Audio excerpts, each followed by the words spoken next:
urusobe rw'ibiriho, urusobe rw'ibiriho. Igisubizo ukeneye ngo ubeho ubuzima butunganiwe, bukunejeje ndetse bwo hejuru kiri hafi yawe. Kurikirana ikiganiro urusobe rw'ibiriho, umenye uko ubaho ubuzima bwawe bwagenwe n'Imana ngo bube ubw'ubwiza n'icyubahiro binyuze mu ijambo ry'Imana.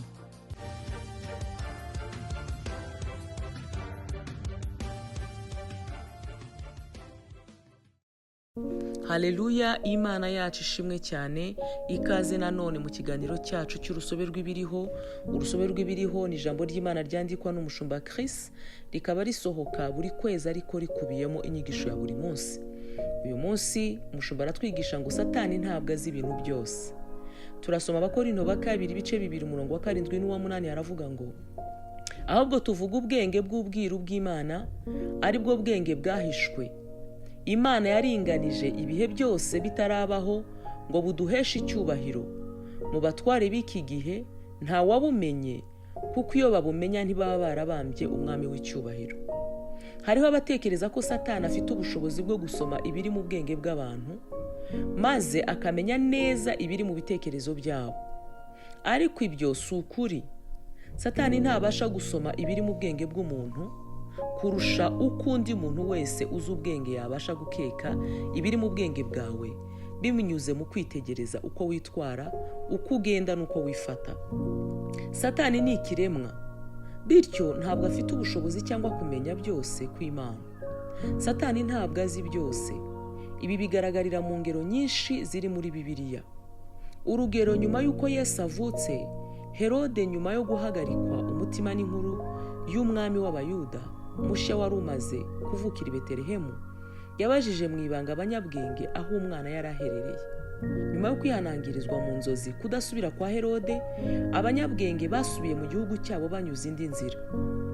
Herode nyuma yo kumva bamubeshe, yategetse itsemba ry'abana bose b'abahungu batarengeje imyaka 2 Betelehemu n'ibice bihakikije, yiringiye kwica wa mwana mushya wahanuwe. Ibyo nibikwereka ko kumenya kwa Satani gufite aho kugarukira. N'uyu munsi ntabwo afite amakuru ku byo tuzi byose cyangwa iby'Imana izi byose. Ibikorwa bye bishingiye ku gusobanukirwa kwe n'imbibi zako, ntabwo bishingira ku bushobozi ubwo ari bwo bwose bwo kubona imbere umugambi w'Imana wose. Haleluya. Ariko Imana ishimwe, Bibiliya ivuga ko Imana yaduhishuriye ibi bintu kubw'umwuka wayo, kuko umwuka arondora ibintu byose, ni koko ni amayoberane y'Imana. Mu Bakorinto ba mbere ibice 2 umurongo wa 9 n'uwa 10. Satani ntabwo abasha kugera kuri aya mayoberane. Ntabwo afite amakuru ku ngingo zigize imigambi y'Imana ku buzima bwawe, keretse bihishuwe n'ibikorwa ukora cyangwa amagambo yawe. Ahubwo se wari uzi n'ikindi? Ntashobora kubuza imigambi n'imigisha by'Imana gusohora ku buzima bwawe, keretse gusa umwemereye. Niyo mpamvu ari ingenzi kuvuga mu ndimi. Ubwo tubikora, tuvuga amayobera yimbitse agendanye n'imigambi y'Imana, hariho n'ibirebana n'ubuzima bwacu. Bibiliya ivuga mu Bakorinto ba mbere ibice 14 umurongo wa 2 yuko nta muntu wumva ibyo tuba tuvuga habe na Satani, ariko Imana iduhishurira ayo mayobera binyuze mu Mwuka Wera. Imana ihabwe icyubahiro kandi ishimwe cyane. Haleluya. Reka dufatanyirize hamwe gusengera isengesho. Ndavuga nawe usubire muti: Data mwiza, ndagushima kubwo kumenya byose kwawe no kubwo kunesha mfite muri Yesu Kristo. Ndagushima yuko uzi byose kandi ko nta kintu na kimwe kigucika. Ngendera mu kuyoborwa nawe mu bwenge bwawe, ndetse nkiringira umugambi wawe utunganye rwose ku buzima bwanjye. Mfite icyizere cy'uko uzi byose kandi wampaye kuganza Satani n'imbaraga z'umwijima zose, mu izina rya Yesu. Amen. Haleluya.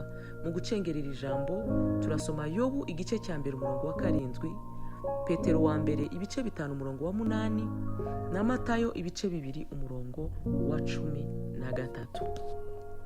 Amen. Satani ntabwo azi ibintu byose. Mbega ijambo rimfashije. Haleluya. Niba rero urimo kumvira ijambo ukaba utarakira Yesu umwami n'umukiza w'ubugingo bwawe, ndakwingingira kumwakira kugira ngo wibere kandi wibanire n'umwami uzi byose, usobanukirwa byose, ushobora byose, utsinda byose, uriho ibihe byose. Haleluya.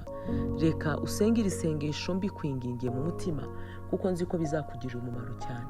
Numara kumwakira, uratangira kugirana nawe ubusabane budasanzwe buzakugeza ku bintu bikomeye bitazigera birangira iteka ryose. Murakoze ubwo mubikora, naho gutaha Imana ibaha umugisha. Oh, haleluya. Ndizera ntashidikanya ko wahawe umugisha n'iyi nyigisho, ndetse ukaba unumva wifuza cyane kwegera Imana no kubaho mu migisha yayo. Ariko mwene data, ibyo ntibyashoboka utabanje kwegurira Imana ubuzima bwawe ngo ikuyobore. Haleluya. Niba wumva ari wowe Imana iri kuvugisha binyuze mu ijwi ryanjye, sengana nanjye iri sengesho usubiramo aya magambo uti: Mwami Imana, ndaje mu izina rya Yesu Kristo. Ijambo ryawe riravuga riti, umuntu wese uzambaza izina ry'Uwiteka azakizwa. Mu Byakozwe n'Intumwa ibice 2 umurongo wa 21. Ndasaba Yesu ngo aze mu mutima wanjye, abe umwami w'ubuzima bwanjye. Nakiriye ubugingo buhoraho mu mwuka wanjye, kandi nk'uko Abaroma ibice 10 umurongo wa 9 havuga ngo niwatuza akanwa kawe yuko Yesu ari umwami, ukizera mu mutima wawe yuko Imana yamuzuye, uzakizwa. Natuye ko nkijijwe, natuye ko mvutse ubwa kabiri, ndi umwana w'Imana. Ubu mfite Kristo utuye muri jye, kandi uri muri jye aruta uri mu b'isi. Ubu ndagendera mu gusobanukirwa ubuzima bwanjye busha muri Kristo Yesu. Haleluya. Amen, amen, amen.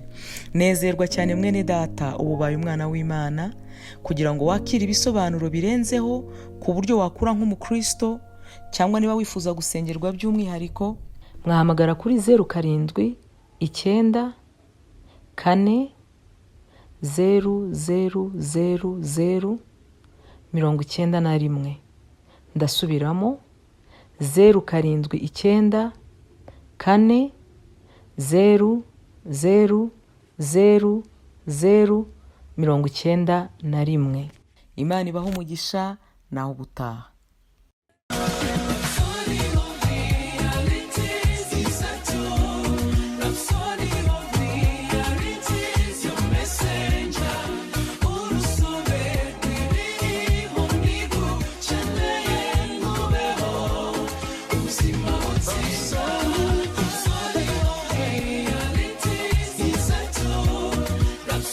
So